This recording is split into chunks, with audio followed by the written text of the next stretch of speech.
Hey, what's up guys? Finally, ito, nag-decide na ako at nagkaroon na ako ng lakas ng loob na gumawa ng channel dito sa YouTube. Okay. And sinasabi ko sa sarili ko, is it too late? Because I'm already, in my late 40s to start this YouTube channel. And right now, syempre wala pa akong idea about what to face, na I do have, a couple of things in my mind to put up here as a content, I have my own, things going on, and I'm the school president of Jewel Academy, and I have my own printing and embroidery business. So all of those things, naisip ko, sabi ko, why don't I utilize yung mga ginagawa ko everyday, just put it on video. Because back then, nung wala pang YouTube, like 17 years ago, me and my friends we were into, dati ang tawag doon, indie films. So, gumagawa kami ng mga stints then na, it aired sa mga cable channel lang before. So, kahit pa paano, meron konting background sa paggawa ng content. As we say, back in the days, show yun sa amin. So we do episodes and seasons. Okay. Now, it's for me, everything is a bit new. Okay. And how to approach things, especially now that ang pinag-uusapan natin dito is yung ano ba yung makaka-relate sa target market ko or sa target viewers ko. Okay. So, like what I said, I'm nearly 50 years old. And I was thinking, yung mga magiging topic or content na ma-appreciate din ng mga tao na I'm in the same age bracket, diba? And hopefully, yung mga ipapalabas ko or gagawin kong videos would encourage them na to try it also. Kasi pinag-isipan ko mabuti kung gagawa ba talaga ako nito. Of course, nakakatakot, di ba? Siyempre, you have your family, you have your friends, and other people that would criticize, di ba? And would say na you're just wasting your time. But, during my younger days, I have a lot of things in my mind about, creating, like what we call them now, contents. So, gumagawa ako parati ng mga shows before na kinakagat naman ng mga viewers namin before. Okay. So, sabi ko sa sarili ko, kaso ako, parati akong behind the scene lang ako. Okay. I direct and I produce the shows. But now, I want to try it out, how it feels to be in front of the camera. Okay. And like being transparent about how my life is, because I'm a very reserved and private person. Yeah, this is a big step for me. Okay. This is a really big step for me. And I'm open naman for, mga kapag kini-criticize yung gawa ko or even to my personal life. I'm open for that. Okay. With that. So, kaya nga sabi sa akin ng ibang kaibigan, bakit ginagawa mo yan? Bakit ngayon? Parang hesitant ka. Kasi nga, marami ng magagaling na na content creator. And kasi back then, ang hirap gumawa ng content kasi limited ang resources like cameras, audio system, light system. Now, this past 5 years, everything became much more affordable sa lahat. And I'm glad na ganun na nangyari kasi mas maraming nagkaroon ng opportunity na to express their artistic career, side, to create and to make people connect to them and make people happy, make people yung isa pang to be inspired. Okay, that's the most important thing that content creators are doing. They inspire other people, a lot of people, because of their success, because of their courage, especially their courage, hindi biro humarap sa camera and expose yourself and without a script.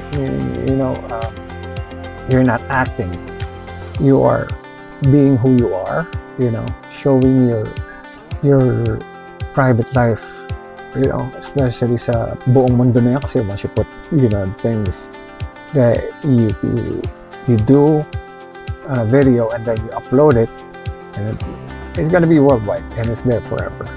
So saludo ako dun sa mga content creator natin na talagang I really admire them.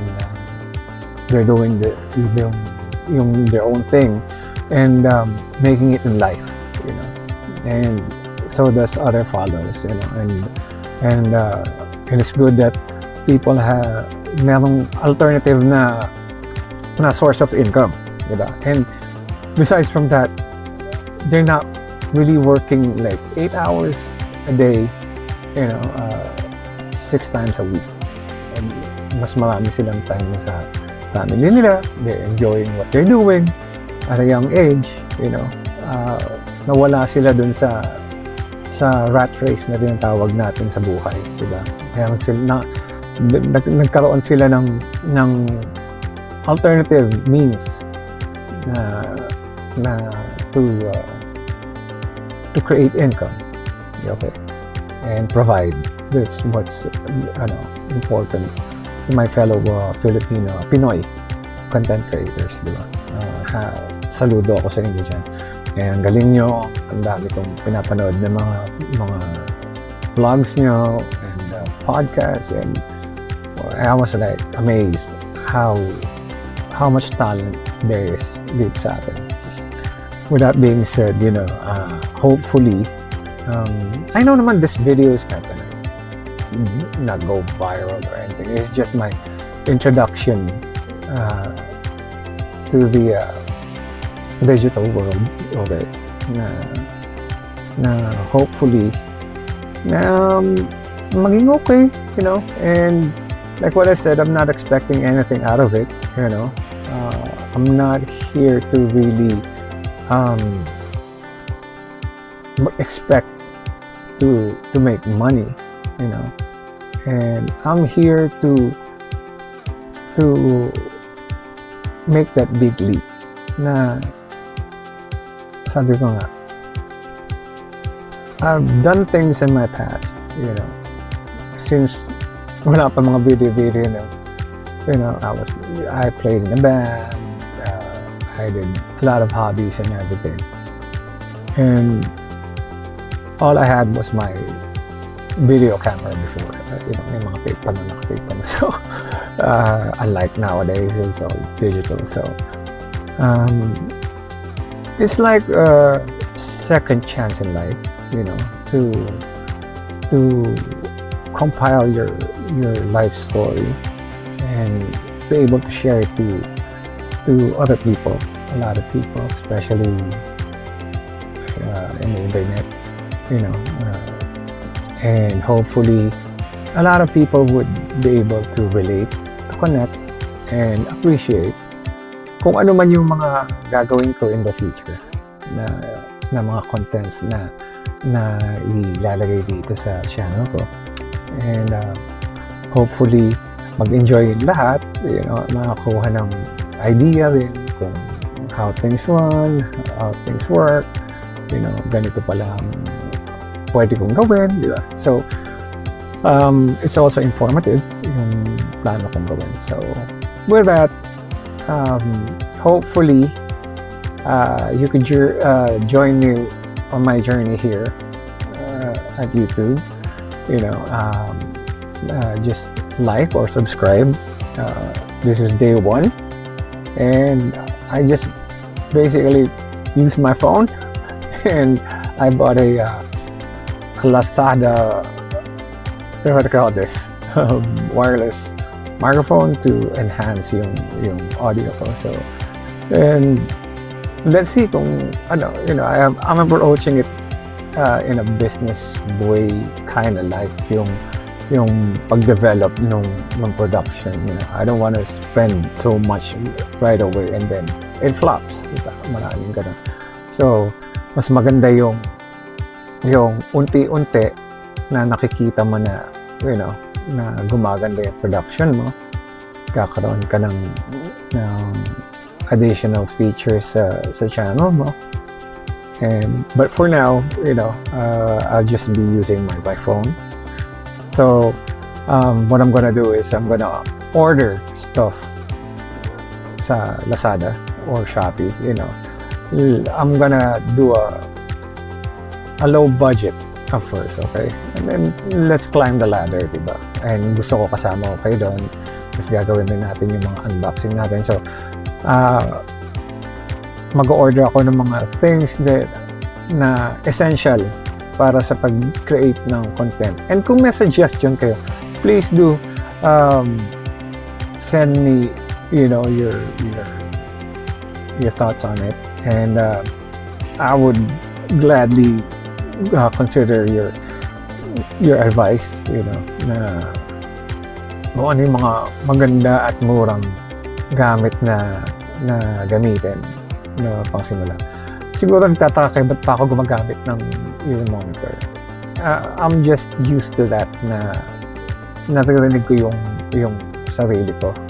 Kasi nga, syempre, hindi pa ako ganun ka-confident to be in front of the camera kung kamusta ba yung tunog ng boses ko. Kasi sanay ako ng sa technical before.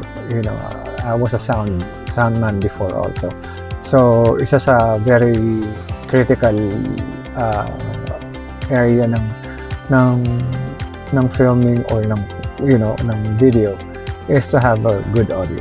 So, since I'm doing this by myself, wala akong kasama na audio man nagsasabi, cut muna tayo, hindi maganda yung tunog, meron akong narinig na ganitong tumunog, so pangit sana. So, all of those things, yun yung maganda sana sa ginagawa ko ngayon.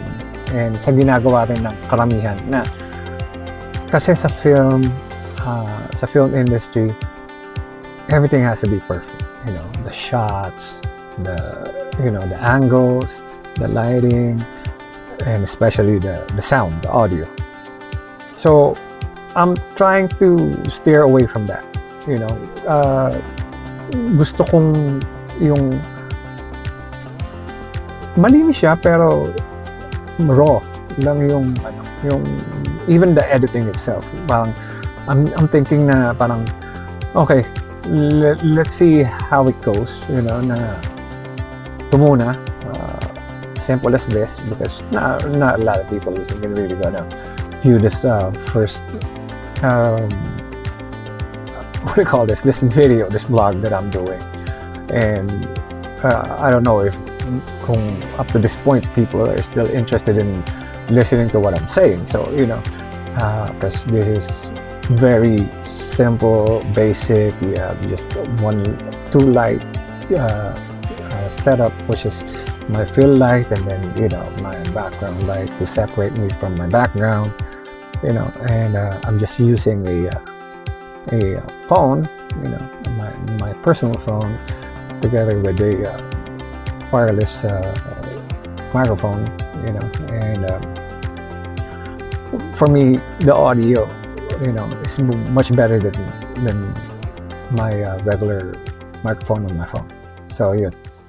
So, kasi, like what I said, siguro, yung mga experience ko sa production and post-production, I don't really think that I'm gonna use that kasi that's a different, I see it as a different na area na it would just complicate things, you know. Kaya nga nasa transition ako ngayon from a full production to, you know, just a personal one to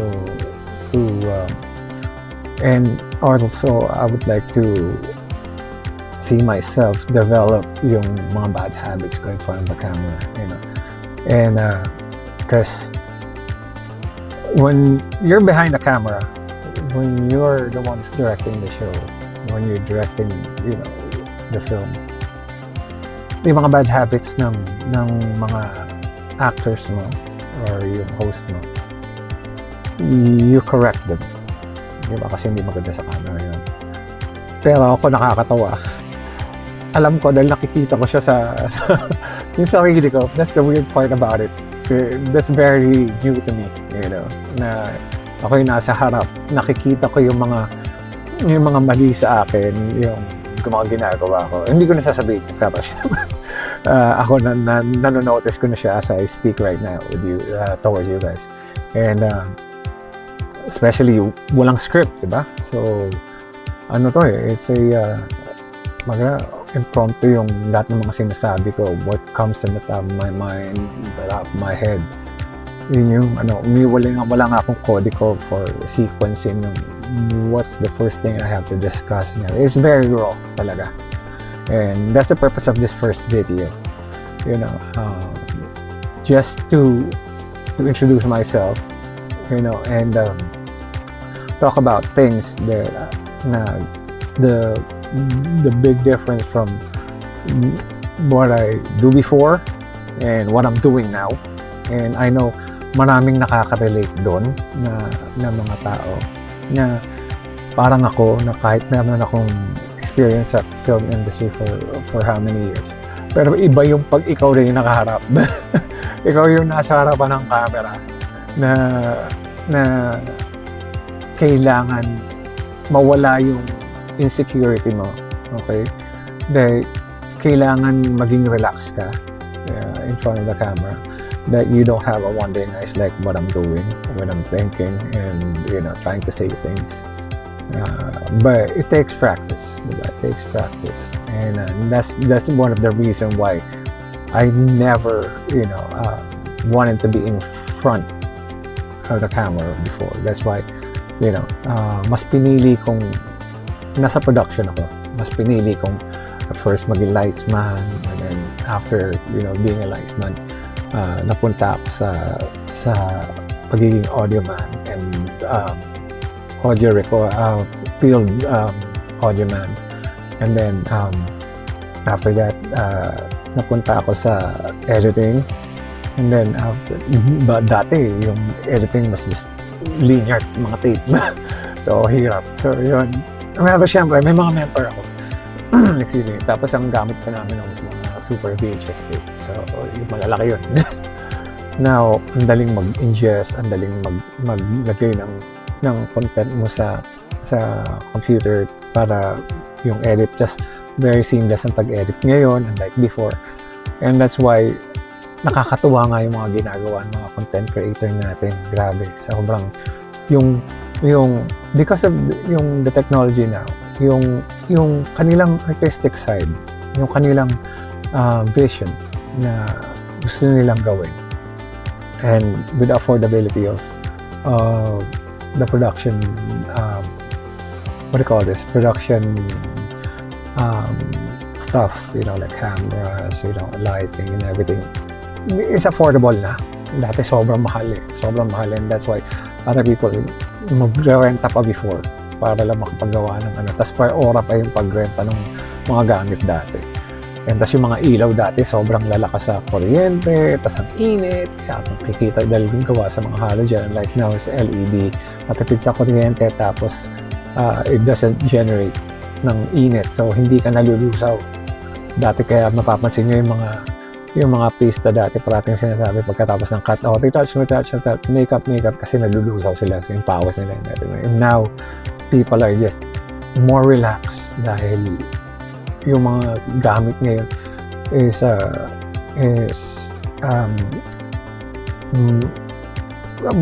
komportableng gamitin. Just like, my background light. Dati pagka, kailangan, yung ginagamit ng background light sa ganyan, at least 1,200 watts na halogen na, tapos may gel filter ka na para makuha mo yung yellow light effect na yun to separate. I mean, grabe ang init para okay. Now, I'm just using an LED na bar type na RBG, and simple, single light background, and tsaka yung sa harapan ko LED lang na and it didn't cost that much, diba, na pwede ka magsimula ng on a budget. Now, dun nga yung sinasabi na depende na lang yan kung paano ka gagawa ng content na magiging interesado sa viewers, no, kung ano yung magugustuhan nila sa mga ipapakita mo. And I know this is a very long introduction, and I'm just trying to enjoy my conversation. Whoever's watching this, who could also relate na, and I hope na kung ako nagkaroon ng lakas ng loob na ganito, kung sino man kayo na believe me, huwag na tayong masyadong mag-isip kung ano sasabihin ng family natin, ng friends natin. It's much better nga na huwag mo sabihin na may YouTube channel ka, di ba? Para walang excuse me, walang gaanong magka-criticize sa'yo yung nakakilala mo. Mas okay pa mag-criticize sa'yo yung hindi mo kakilala, di ba? So, para hindi ganun hindi ka kagad hindi mo ma-feel na nagsisimula ka palang nadadown ka na, diba? So, like me, I'm not even gonna let my wife, my kids, my friends, I started this, okay? Na I'm just gonna let it grow organically, para as simple as possible. If you look at what I'm wearing, just t-shirt, I'm comfortable. I'm expressing who I am inside, na walang no hesitation, no reservation, and I hope that you too will do the same, would feel the same, and would also act on it. Because sorry about that. This is the time. This is the time for you to create your channel. This is the time for you to have passive income. This is a time for you to work on it and be able to make it, and hopefully makatulong sa'yo financially yung gagawin mo. Huwag kang susuko, and it takes time, but yung storya mo yung importante. Yun yung binibenta mo. Yung storya mo na meron ding libo-libong Pilipino, or kahit hindi man Filipino, na katulad mo, who is trying to make it in this world, to leave a mark in this world, to leave a legacy behind, and that's why hopefully this video of mine would inspire you, as age is not, it's just a number, it's not a factor. It's never too late, and join me in this journey na